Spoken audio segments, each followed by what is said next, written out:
Hi friends, నేను మీ అంజని. మీరు చూస్తున్నది ఎస్ఆర్కే హర్రర్ స్టోరీస్. మరి స్టోరీలోకి వెళ్ళబోయే ముందు నాదొక చిన్న రిక్వెస్ట్. బెస్ట్ ఎక్స్పీరియన్స్ కోసం తప్పకుండా హెడ్సెట్ అయితే పెట్టుకోండి. అలాగే ఒంటరిగా కూర్చొని వింటే మంచి ఫీల్ కలుగుతుందని నా ఉద్దేశం. మరింకెందుకు ఆలస్యం, లేట్ చేయకుండా వీడియోలోకి వెళ్ళిపోదాం.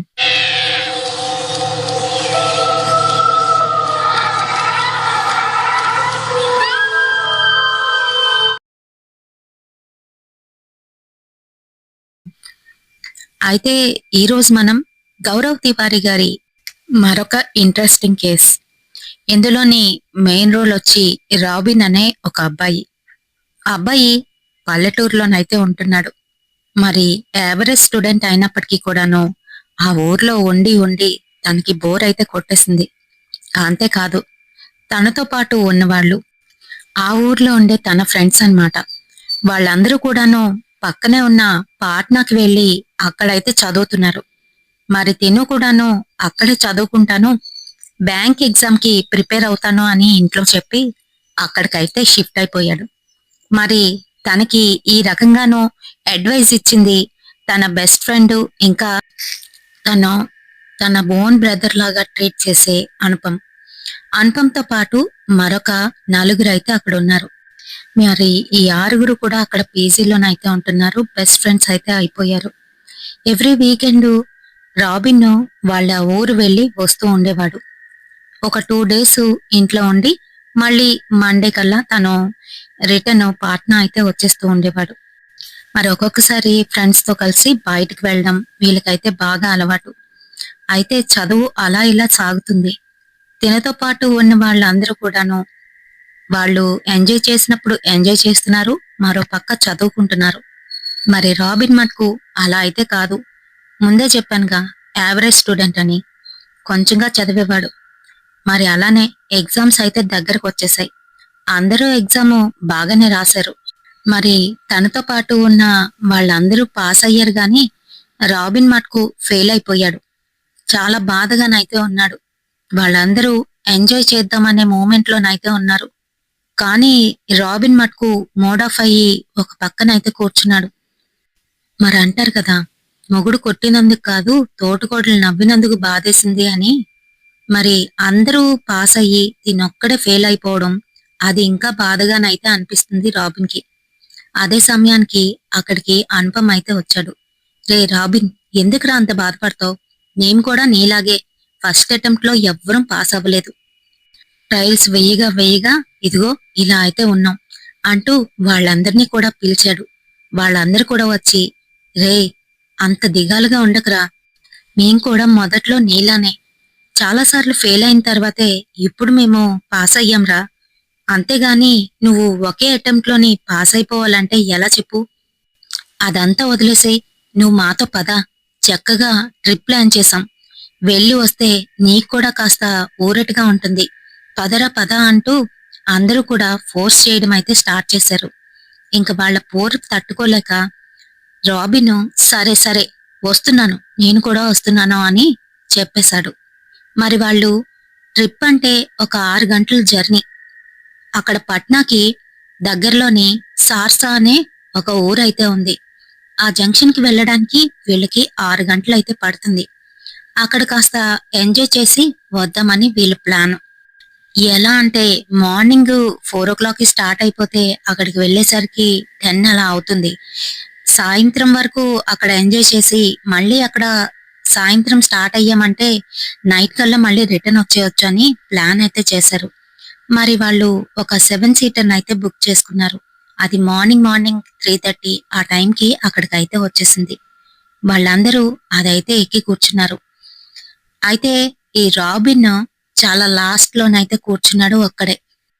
ఎందుకనంటే వాళ్ళందరూ మూడ్ ఆఫ్ లో ఉన్న రాబిన్ ని చిల్ చేద్దాం అనుకున్నా తను మటుకు అందులో నుంచి బయటికి రాలేకపోతున్నాడు. అందుకనే తను లోన్లీగా ఉండాలని అక్కడ కూర్చున్నాడు. రితీష్, అనుపమ ముందునైతే ఉన్నారు. మరి బండి స్టార్ట్ అవగానే అందరూ నిద్రమత్తులోనైతే ఉన్నారు. ఎందుకనంటే 3:30 అనేది మధ్యరాత్రి. ఇంకప్పుడే అందరికీ నిద్ర అయితే వస్తుంది. అయితే మరి పైగా రోడ్డు మీద ఎవ్వరూ లేరు. నిర్మానుష్యంగానైతే ఉంది. మంచు కురుస్తుంది. ముందుకు వెళ్తుంది గాని బండి ఏమీ కూడా కనిపించడం లేదు. అంతా అస్పష్టంగానైతే ఉంది. కొంత దూరం వెళ్ళిన తర్వాత బండి హైవే మీదకైతే ఎక్కింది. హైవే మీదకి వెళ్ళిన తర్వాత కాస్త మెల్లగా మాట్లాడడం మొదలుపెట్టారు. వాళ్ళందరూ కూడాను హ్యాపీగా మాట్లాడుకుంటున్నారు. ఇంకా అలా మాటల్లో పడిన తర్వాత కాసేపటికి అంతాక్షరి ఆడుకుందామని వాళ్ళైతే అంతాక్షరి ఆడుతున్నారు. అదే సమయానికి రాబిన్ కి కాస్త నిద్రలా వస్తుంది. రే, నేను ఆడలేను కానీ మీరందరూ ఆడుకోండి, నాకు నిద్ర వస్తుందిరా అని అంటూ ఉంటే, రే, ట్రిప్పుకొచ్చి ఎవరైనా పడుకుంటారా అని వాళ్ళు ఏదేదో మాట్లాడుతున్నారు. కానీ రాబిన్ కి మటుకు కళ్ళు రెప్పలు పడిపోతున్నాయి.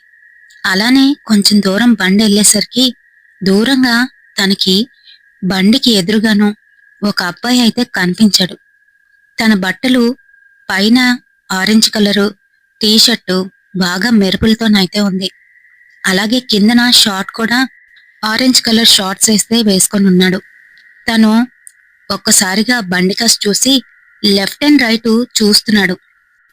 అంటే వీళ్ళ బండి వెళ్తూ ఉంటే రోడ్డు క్రాస్ చేద్దాం అన్నట్టుగానైతే నించున్నాడు. ఇంకా తను వచ్చి మధ్యలోకి వచ్చేసరికి బండి అలానే పోనిస్తున్నాడు రితీష్. ఏ రితీష్, ఆపరా అని గట్టిగానైతే అరిచాడు రాబిన్. కాని బండి అప్పటికే తన మీద నుంచి వెళ్ళిపోయింది. గట్టిగా అరిచి వెనక్కి అయితే చూశాడు. రాబిన్ కి వెనకతల స్టిల్ ఆ అబ్బాయి అక్కడే నించొని కనబడుతున్నాడు. అది కూడా కోపంగా రాబిన్ కాస్త చూస్తూ, రే, నీకు ఆ అబ్బాయి కనిపించలేదా? ఆ అబ్బాయి అంటూ భయపడిపోతున్నాడు. రాబిన్ కాసి అంత వింతగానైతే చూస్తున్నారు. అంత తెల్లవారిపూట ఎవర్రా అక్కడుంటారు, అయినా ఎవరు లేరు అని చెప్తున్నారు. కాని రాబిన్ కి అస్సలు అర్థం కావట్లేదు తనేంటి చూశాడో అనేది. అక్కడున్న అబ్బాయి తన కాసే కోపంగా చూస్తూ తన కళ్ళెడుతుంటే మాయమైపోయాడు.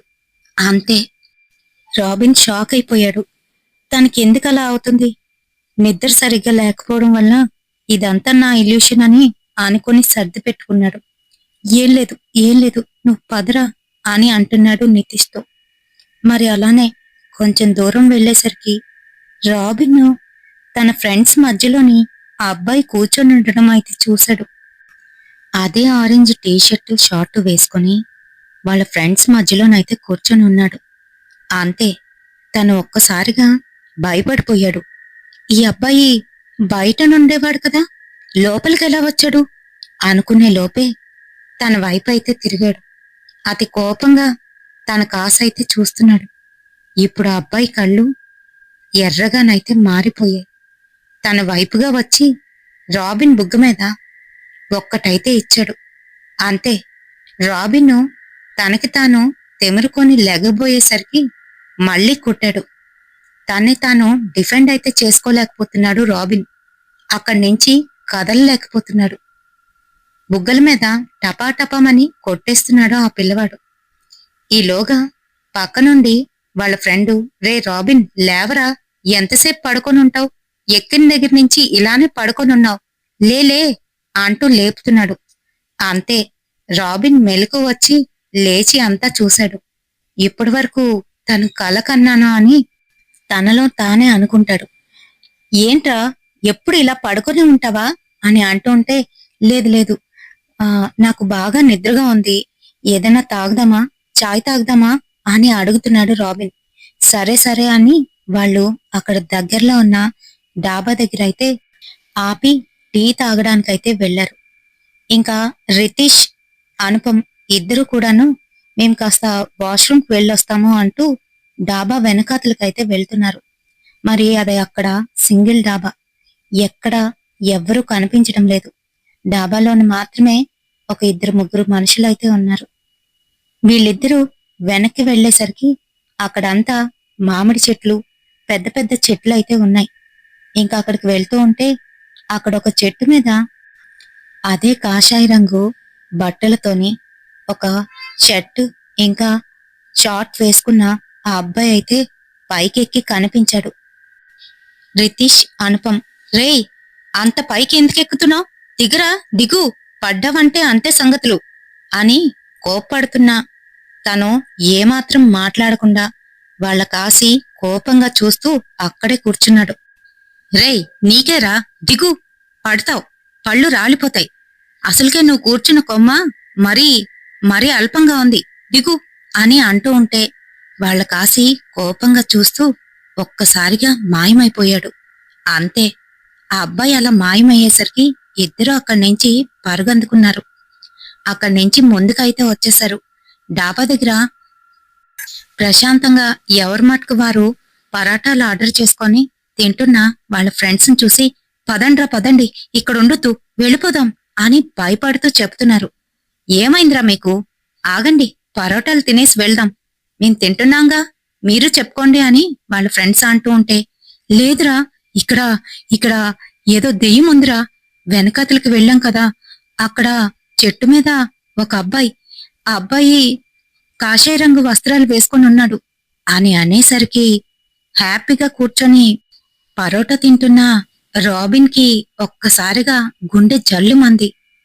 ఏంటంటున్నా, అబ్బాయా, 7-8 ఏళ్లుంటాయా అని ఆశ్చర్యంగా వాళ్ళ దగ్గరికి వచ్చి భయపడిపోతూ అడుగుతున్నాడు. అంతే, ఆ అవును అవును అని వాళ్ళు కూడా కంగారు పడుతున్నారు. అబ్బాయి కాషాయ రంగు షార్ట్ ఇంకా టీషర్ట్ వేసుకున్నాడా అని అడిగాడు. ఆ అవునరా, నీకెలా తెలుసు అని అంటూ ఉంటే రాబిన్ కంగారు పడిపోతూ తనకి జరిగిన విషయం మొత్తం వాళ్ళకైతే చెప్పేశాడు.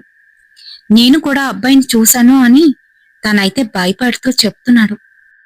ఇంకంతే, ఫ్రెండ్స్ అందరూ కూడా భయపడిపోయారు. రోహన్, రోహిత్ ఇంకా దీపక్ కూడాను వాళ్ళ భయంతోని, పదరా పద, ఇక్కడ ఇక్కడ అలాంటివి ఉండడం కామనే, రోడ్ల మీద అలాంటివి తిరుగుతూ ఉంటాయి, కానీ ఈ సమయంలో చూడటమే, పదండి వెళ్ళిపోదామంటూ వాళ్ళైతే మళ్ళీ బండెక్కేశారు. మరి అక్కడి నుంచి వాళ్ళు స్టే చేద్దాం అనుకున్న హోటల్కి అయితే వెళ్ళిపోయారు. ఆ హోటల్లోని 2 రూమ్లు అయితే తీసుకున్నారు. ఒక దాంట్లోని రాబిన్, అనుపమ్, రితీష్ అయితే ఉంటున్నారు. మరొక రూమ్ లోని 3 ఫ్రెండ్స్, రోహన్, దీపక్, రోషన్ అయితే ఉంటున్నారు. మరి వీళ్ళు పడుకున్నారు గాని రాబిన్ కైతే అస్సలు నిద్ర పట్టట్లేదు. తనకి ఆ రోజు జరిగిందే గుర్తుకొస్తుంది. కాసేపు పడుకొని వాళ్ళు బయటను తిరుగుదామని అనుకున్నారు. మరి అందుకనే వాళ్ళు పడుకొని ఉన్నా కూడా రోహన్ కి మటుకు ఎందుకనో అస్సలు నిద్ర పట్టట్లేదు. తను ఆ పిల్లవాడి గురించి ఆలోచిస్తున్నాడు. ఈలోగా సడన్ గా ఉండి వాళ్ళ ఉండే ఆ రూమ్ డోరు నాక్ అవుతుంది. ఎవరో అటుపక్క నుంచి డోర్ అయితే కొడుతున్నారు.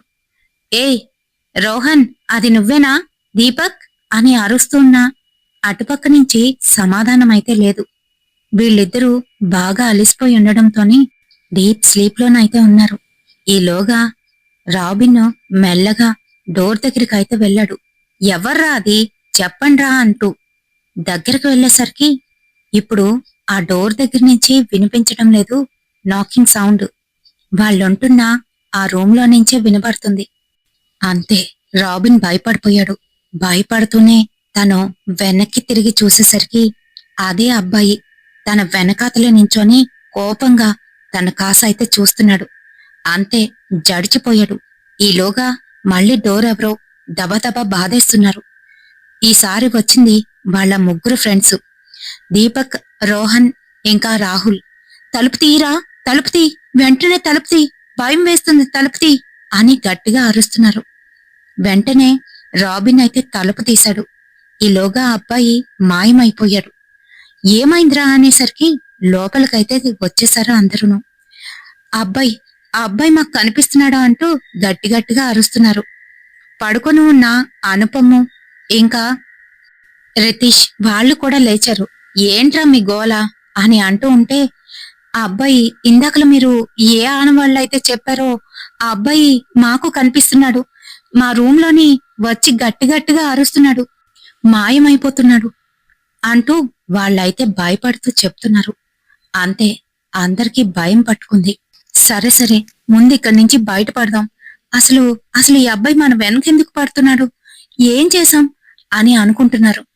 అయితే మరి ఎవరికైనా చూపిద్దామా, వీడు మన వెనకాతలే ఇంటి దాకా వస్తేనో, అమ్మో ఎవరికైనా చూపిద్దాంరా అని ఒకరికొకరు అనుకుంటున్నారు.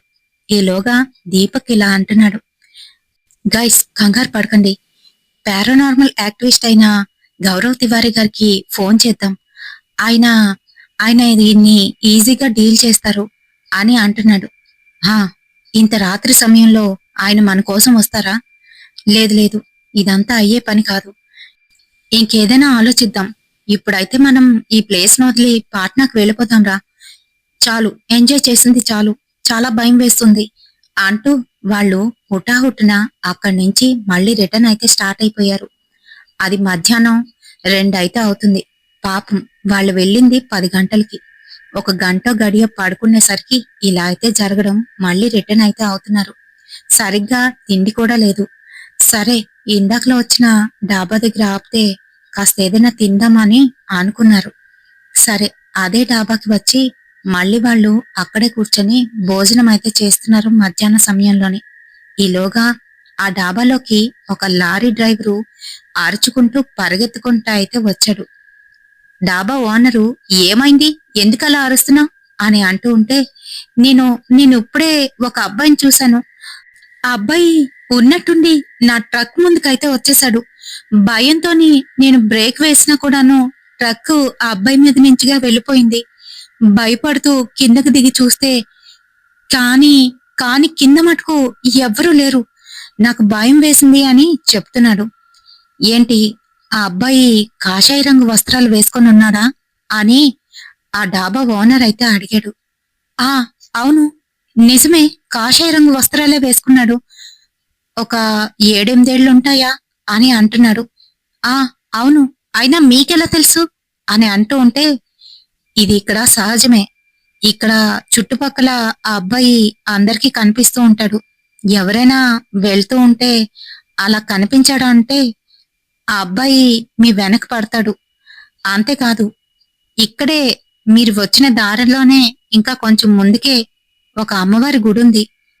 అక్కడికి వెళ్ళి అమ్మవారికి దండం పెట్టుకోండి. అమ్మవారి గుడిలోని ప్రసాదంగా బొట్టునైతే ఇస్తారు. అది నుదుటిన పెట్టుకోండి, ఏం కాదు. మీకింకా ఆ అబ్బాయి కనిపించడు. ఇదంతా ఇక్కడ సహజమే అని చెప్తున్నాడు. కానీ కానీ మళ్ళీ అదే రోడ్డంట వెళ్ళాలంటే నాకు భయం వేస్తుంది అని అంటున్నాడు ఆ లారీ డ్రైవర్. మీరు ఖచ్చితంగా వెళ్లాల్సిందే. మీరు అలా వెళ్ళకపోతే, అమ్మవారి రక్ష లేకపోతే మళ్ళీ మళ్ళీ ఆ అబ్బాయి మీకు కనిపిస్తూనే ఉంటాడు. ఆ తర్వాత ఆ తర్వాత మీకు జరిగే పరిణామాలు చాలా తీవ్రంగానైతే ఉంటాయి అని చెప్తున్నాడు. నువ్విక్కడి నుంచి వెళ్ళి అమ్మవారి దర్శనం చేసుకోపోతే ఆ అబ్బాయి నువ్వు ఎక్కడికి వెళ్తే అక్కడికైతే ఖచ్చితంగా వస్తాడు. ఆ తర్వాత నిన్ను కూడా అనేసరికి, వద్దొద్దు, నేను వెళ్తాను వెళ్తాను అని భయపడుతూ ఆ లారీ డ్రైవరు తన లారీ వైపు అయితే వెళ్ళిపోయాడు. ఇదంతా చూస్తున్న వాళ్ళందరికీ భయం వేసింది. అసలు ఏం జరిగింది అనుకుంటూ అక్కడున్న ఆ ఓనర్ దగ్గరికి అయితే వెళ్లారు. డాబా ఓనర్ని చాలా ఎగ్జైట్మెంట్ తోని వాళ్ళైతే ఇలా అడుగుతున్నారు. అసలు అసలు ఆ పిల్లవాడెవరు, ఎందుకలా అందరికీ కనిపిస్తాడు అని అడుగుతూ ఉంటే వాళ్ళ ఎగ్జైట్మెంట్ చూసిన ఆ డాబా ఓనర్ కి అర్థమైపోయింది. ఏంటి, మీకు కూడా అబ్బాయి కనిపించాడా? అయితే తప్పకుండా మీరు ఆ గుడికి వెళ్ళండి, లేకపోతే చాలా ప్రమాదంలో ఇరుక్కుంటారు అని వాళ్ళకైతే హెచ్చరించాడు. అబ్బెబ్బే, అలాంటిదేం లేదండి అని అబద్ధం చెప్పేశారు. అలాంటిదేం లేదండి, కాకపోతే ఆ అబ్బాయి అందరికీ ఎందుకు కనిపిస్తాడు, ఆ అబ్బాయి ఎందుకు అలా అయిపోయాడు అని అడుగుతున్నారు. ఆ మాటలకి ఆ డాబా ఓనర్ ఇలా అయితే అంటున్నాడు. పాపం చిన్న పిల్లవాడు, ఎప్పుడు జరిగిందో ఎలా జరిగిందో తెలీదు. ఏదో ఒక లారీ క్రింద అనుకోకుండా పడిపోయాడో, లేకపోతే సూసైడ్ చేసుకున్నాడో, లేదా ఎవరైనా తోసేశారో, ఏ విషయం కూడా తెలియదు గాని ఆ అబ్బాయి మటుకు చనిపోయాడు. చనిపోయిన దగ్గర నుంచి అందరికీ ఇలా కనిపిస్తూ ఉంటాడు. అంతేకాదు, కనిపించిన ప్రతి వారి వెనకాల వెళ్ళిపోతూ ఉంటాడు. ఎవరైతే ఆ అమ్మవారి కోవిలకు వెళ్లి అమ్మవారి ఆశీర్వాదం తీసుకొని బొట్టు పెట్టుకుంటారో వారి దగ్గరికి ఇంకా వెళ్ళడు, కనిపించడు. ఇక్కడున్న వాళ్ళందరూ పాపం ఆ అబ్బాయి అలా దుర్మరణం చెందడం వల్ల తన ఆత్మకి ముక్తి దొరకలేదని చెప్తూ ఉంటారు అని చెప్తున్నాడు వాళ్ళకి. అంతే, వాళ్ళకి భయం వేస్తున్నా గబగబా తినేసి అక్కడి నుంచైతే వెళ్ళిపోయారు పాట్నాకి. మరి పాట్నా వెళ్ళిన తర్వాత అటువంటి ఎక్స్పీరియన్స్ అయితే జరగలేదు. ఇదంతా నార్మల్. మేము అక్కడి నుంచి వచ్చినప్పుడు అలా ఫీల్ అయ్యాము. అంతేగాని ఇదేం నిజం కాదు. అతను చెప్పిందంతా ఒక కట్టు కదా అని అనుకున్నారు. ఇంకా నార్మల్ గానే వాళ్ళ లైఫ్ అయితే లీడ్ చేస్తున్నారు. 2 వీక్స్ అయితే గడిచింది. ఒకరోజు రాత్రి అందరూ పడుకున్న సమయంలోనే ఎవరో బయట నుంచి తలుపైతే బాధేస్తున్నారు. ఆ శబ్దం ఎవ్వరికీ వినిపించలేదు. ఉన్నట్టుండి ఉలిక్కిపడి రాబిన్ అయితే లేచి కూర్చున్నాడు. ఎవరక్కడా అంటూ తలుపైతే తీశాడు. అంతే, ఆ రాత్రి సమయంలో అదే అబ్బాయి కాషాయ రంగు వస్త్రాల్లోనే మరీ దారుణంగా నల్లగానైతే అయిపోయింది ఇప్పుడు అతని మొహం, వళ్ళు అంతాను. ఎర్రటి కళ్ళతోని ఒక క్రీపీ స్మైల్ తోని తన ముందైతే నించున్నాడు. కోపంగా కళ్ళైతే ఉన్నాయి. మొహం మీద మటుకు ఒక క్రీపీ స్మైల్. అంతే, తన్ని చూడగానే రాబిన్ గట్టిగా అరిచేశాడు. ఈసారి వాళ్ళ ఫ్రెండ్స్ అందరికీ కూడాను ఆ అబ్బాయి అయితే కనిపిస్తున్నాడు. భయపడి వాళ్ళందరూ బయటకైతే పరిగెత్తి వచ్చేశారు. అంతే, అది మొదలు. ప్రతిరోజు ఒంటరిగా వాళ్ళ ఆరుగురిలో ఎవరున్నా కూడాను ఆ అబ్బాయి కనిపించడం, భయపెట్టడం. అంతేకాదు, ఒకరోజు అనుపం స్నానానికని బాత్రూంకైతే వెళ్ళాడు. తను స్నానం చేసే ముందు గెడ్డం చేసుకుందామని తను షేవ్ చేసుకొని మొహం కడుక్కొని లేచి చూసేసరికి తన ఎదురుగా మిర్రర్లోని తనకి బదులుగా మరింకెవరో కనబడుతున్నారు. ఒక ఓల్డ్ మ్యాన్. మరి అది చూడగానే తనకి భయంతోని నోటంట మాట అయితే రాలేదు. అక్కడే స్పృహ తప్పి పడిపోయాడు. కొంతసేపటికి వాళ్ళ ఫ్రెండ్స్ తలుపు కొడుతూ ఉంటే అప్పుడు తెలివి తెచ్చుకొని తలుపునైతే తీశాడు. మరి అలానే ఒకరోజు రోహన్ తన పని కంప్లీట్ చేసుకొని వేరంగా రూమ్కైతే వచ్చేశాడు. తను కాసేపు రిలాక్స్ అవుదామని మంచం మీద పడుకుండేసరికి మంచం కింద నుంచి ఏవో శబ్దాలైతే వస్తున్నాయి.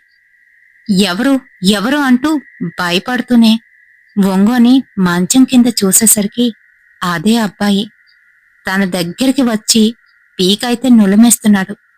అంతే, గట్టి గట్టిగా అరుపులు వినబడ్డంతోనే పక్కనున్న పీజీలో ఉన్న అబ్బాయిలు వచ్చి తలుపులు బద్దలుగొట్టి ఏమైందని అడిగేసరికి కింద పడి తనైతే తన పీకని గట్టిగా నొక్కుకుంటున్నాడు. మరి వాళ్ళందరికీ అర్థమైపోయింది ఈ అబ్బాయి పీడ ఇలా పోయేది కాదు అని. ఏం చేద్దాం, పెద్దవాళ్ళకి చెప్తే వాళ్ళు మనల్నే తిడతారు. కనీసం నువ్వన్నట్టు ఆ గౌరవ్ తివారీ గారికైనా ఫోన్ చేద్దామని దిలీప్ ని ఫోన్ చేయమని అన్నారు. గౌరవ్కి ఫోన్ చేసి వాళ్ళు, సార్ నేను దీపక్ని అంటూ సెల్ఫ్ ఇంట్రడక్షన్ ఇవ్వబోతూ ఉంటే గౌరవ్ సార్ మటుకు అదంతా కాదు, అసలు మీకేం జరిగింది అది చెప్పండి అని అన్నారంట. అంతే, సిచ్యువేషన్ చాలా సీరియస్ గా ఉంది అని కూడా ఆయన చెప్పేసరికి వాళ్ళైతే భయపడిపోతూ వాళ్ళకి జరిగిన విషయం మొత్తం ఆయనతోనైతే చెప్పారు. మరి ఆ ఎంటిటీ ఏదైతే ఉందో అది మీతోనే మమైక్యం అయిపోయింది. చాలా రోజుల నుంచి మీతో ఉండడం వలన చాలా స్ట్రాంగ్ గానైతే ఉంది. దాని ఫీలింగ్స్, దాని ఉనికి మీకు తెలియజేయడానికి చూస్తుంది ప్రతి క్షణం. అంతేకాదు, ఇంకా దారుణం జరిగే అవకాశం ఉంది అని ఆయన అయితే చెప్పారంట. నేను చెప్పేది ఒకసారి విను దీపక్, ఒక నోట్స్ తీసుకో, నేను చెప్పినట్టుగా చెయ్యండి అంటూ అటు నుంచి ఇన్స్ట్రక్షన్స్ అయితే ఇస్తున్నారంట గౌరవ్ తివారీ గారు. ఒక బోర్డ్ తయారు చేయండి. ఆ బోర్డులోని ఏ నుంచి జెడ్ వరకు ఆల్ఫాబెట్స్ అయితే రాయండి. కిందన 1 to 9 వరకు నెంబర్స్ రాసి లాస్ట్ లో 0 అయితే పెట్టండి. ఒక దగ్గర ఎస్, ఇంకో దగ్గర నో, ఇంకా గుడ్ బై అని రాయండి అని చెప్పి తను ఇన్స్ట్రక్షన్స్ అయితే ఇచ్చారంట. నేనిప్పుడు అక్కడికి వచ్చి మీకు హెల్ప్ చేయడానికి టైం అయితే లేదు. ఆ ఎంటిటీ మీతో మాట్లాడాలనుకుంటుంది. అదేంటో తెలుసుకోండి, నేను చెప్పినట్టుగా చేయండి అని అతను బోలెడన్ని ఇన్స్ట్రక్షన్స్ వాళ్ళకి ఫోన్ ద్వారానే చెప్పి ఫోన్ అయితే కట్ చేసేశారు. అనుపంకి భయం వేస్తుంది. అసలు ఇలా మనం ఆత్మతోని డైరెక్ట్ గా కమ్యూనికేట్ చేయొచ్చా చేయకూడదా? అది అది మనల్ని ఏమైనా చేస్తుందేమో అని భయపడుతున్నాడు. కానీ ఇది చెయ్యాల్సిందే, తప్పదురా అంటూ దీపక్ అందర్నీ కన్విన్స్ అయితే చేశాడు. మొత్తానికి వాళ్ళు గౌరవ్ తివారీ గారు చెప్పిన విధంగానే ఒక చార్ట్ షీట్ మీద ఓజా బోర్డునైతే క్రియేట్ చేశారు. దాని మీద అక్షరాలు, నెంబర్స్, ఇంకా ఆయన చెప్పిన విధంగా ఎస్ అండ్ నో, ఇంకా గుడ్ బై, ఇలాంటివన్నీ కూడాను వాళ్ళు దాని మీద అయితే రాశారు. దాని మీద కాయిన్ పెట్టి వాళ్ళందరూ దాని మీద ఫింగర్స్ పెట్టి అక్కడ ఏదైనా అలాంటి ఎంటిటీ ఉంటే వాళ్ళతో కమ్యూనికేట్ చేయమంటూ రాబిన్ అయితే అన్నాడు. కానీ అక్కడ ఎవ్వరూ లేరు. అదైతే అసలు కదలే కదలట్లేదు. ఇంకా కాయిన్ కదలకపోవడంతోని మళ్ళీ అందరూ ఒకరి మొహం ఒకరు అయితే చూసుకున్నారు.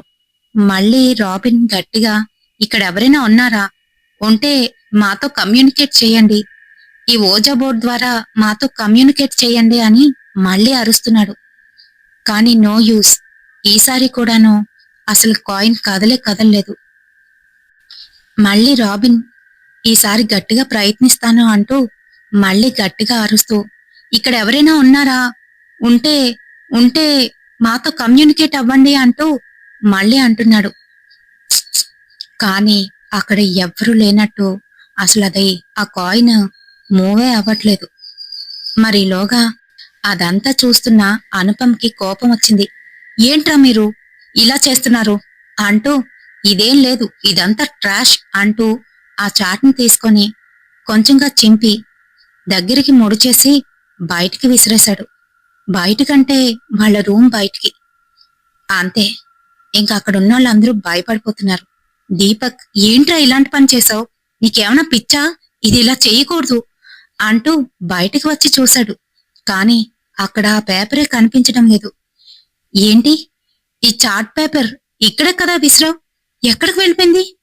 ఇదంతా వేరంగా గాలికి కదలదే, ఎవరైనా తీసారా అంటూ బయటికంతా చూశాడు. కాని ఎవ్వరూ లేరు. అది రాత్రి సమయం కావడంతోనే ఎవరూ వచ్చే ఛాన్స్ కూడా లేదు. మళ్ళీ లోపలికి వచ్చి తలుపు వేశాడు. ఎందుకురా ఇలాంటి పని చేశావు? ఆయన ఆయన మనకి కమ్యూనికేట్ అవ్వమంటున్నారు, లేకపోతే వాడు మనల్ని వదలడంట. వాడికి మనతో కలిసి ఉండడం నచ్చిందంట. అంతేకాదు, మనల్ని ఎవరినొకరిని వాడితో పాటు తీసుకువెళ్ళిపోతాడంట అని అనేసరికి ఈలోగా మళ్ళీ డోర్ ఎవరో గట్టిగా నాక్ చేస్తున్నారు. అంతే, వీళ్ళకి ఒళ్ళంతా గగ్గురు పుడిచింది. భయపడిపోతున్నారు. ఈలోగా రాబిన్ వెళ్లి తలుపు తీశాడు. అంతే, ఆ పిల్లవాడు అక్కడే ఆ పేపర్ని పట్టుకొని గట్టిగానైతే అరిచి రూంలోకైతే పరిగెత్తుకొచ్చినట్టుగా అయ్యింది. అంతే, రూంలో ఉన్న వీళ్ళందరూ బయటికి వచ్చేసి లాన్లోకి పరిగెట్టారు. ఇంకిలా లాభం లేదు, గౌరవ్ సార్కి ఫోన్ చేస్తాను అంటూ వెంటనే దీపక్ మళ్ళీ కాల్ చేశాడు. గౌరవ్ సార్కి వాళ్ళకి జరిగిందంతా కూడాను చెప్పాడు. సరే సరే, కంగారు పడొద్దు. మీరప్పుడు వెళ్ళినప్పుడు అక్కడ దగ్గరలోని ఏదో ఒక అమ్మవారి గుడుందని మా వాళ్ళు అక్కడికి వెళ్ళి అవన్నీ తెలుసుకున్నారు. మీరు ఆ టెంపుల్కి వెళ్ళలేదా అని అడుగుతున్నాడు గౌరవ్. లేదు సార్, లేదు, వెళ్ళలేదు అని చెప్తూ ఉంటే, ఇప్పటికైనా మించిపోయింది లేదు. వెంటనే ఆ టెంపుల్కి వెళ్ళి అమ్మవారి కుంకుమని ధరించండి. అక్కడే తాయెత్తులు కూడా ఇస్తారు, అవి కట్టుకోండి. మీకు ఎటువంటి ఇబ్బంది ఉండదు. ముందు ఇప్పటికిప్పుడు అక్కడికైతే వెళ్ళండి అని గౌరవ్ అయితే చెప్పారంట. సరేనని ఇంకా రాత్రి సమయంలోనే వాళ్ళందరూ మళ్ళీ ఆ ప్రదేశానికైతే వెళ్లరు. సార్సా ఊరికి వెళ్ళడానికి 6 గంటలైతే పడుతుంది. మరి వీళ్ళు వెళ్తూ ఉంటే మధ్యదారి అంతా కూడాను పూర్తిగాను పొగలు కమ్మి, అది శీతాకాలం కూడా కాదు అయినప్పటికీ కూడాను పూర్తిగాను రోడ్డు కనిపించనివ్వకుండా పొగలు కమ్మైతే ఉందంట. వాళ్ళు దేవుణ్ణి తలుచుకొని ఆ రోడ్ని ఎలాగోలా క్రాస్ చేశారంట. చాలా నెమ్మదిగా ఆ కార్నైతే డ్రైవ్ చేసుకొని ఆ రాత్రి సమయంలోని అక్కడికైతే చేరుకున్నారు. మరి గుడికి వెళ్లి అమ్మవారి ఆశీర్వాదం తీసుకొని వాళ్ళందరూ కూడా ఆ రాత్రి అక్కడే స్టే చేసి మర్నాడు మళ్ళీ రిటర్న్ అయితే అయ్యారంట. అప్పటి నుంచి ఇప్పటి వరకు వాళ్ళకైతే ఎటువంటి పారానార్మల్ యాక్టివిటీస్ జరగలేదు. మరి వాళ్ళ పోస్టింగ్లు అయితే ఒక్కొక్క దగ్గర ఒక్కొక్క బ్రాంచ్ లోనైతే పడ్డాయి. రాబిన్ మళ్ళీ 1 year కష్టపడి చదివాడు. అప్పుడే ఆయనకి గౌరవ్ తివారీ గారి మీద ఆయన ఎక్కువ ఇంటర్ఫీరెన్స్ అవ్వకుండానే వాళ్ళ లైఫ్ లో ఉన్న ఆ పారానార్మల్ యాక్టివిటీ నుంచి ఎలా బయటపడేశారో అదంతా కూడా ఆయనకి నచ్చి ఐపీఎస్, అదేనండి ఇండియన్ పారానార్మల్ సొసైటీలోనైతే ఆయన కోర్స్ నేర్చుకొని మొత్తానికైతే జాయిన్ అయ్యాడు. ఆ తర్వాత ఒకసారి గౌరవ్ తివారీ గారిని కలిసి నాకు మీ దాంట్లోని జాయిన్ అవ్వాలని ఉంది అని అడిగారంట. అంతేకాదు, లాస్ట్ టైము ఒకసారి మీరు నా కేసుని కూడా డీల్ చేశారు అంటూ గుర్తు చేశాడంట రాబిన్. అంతేకాదు, తర్వాత వాళ్ళ ఆ సొసైటీలోని రాబిన్ కూడా ఒక మెంబర్ అయితే అయిపోయాడు.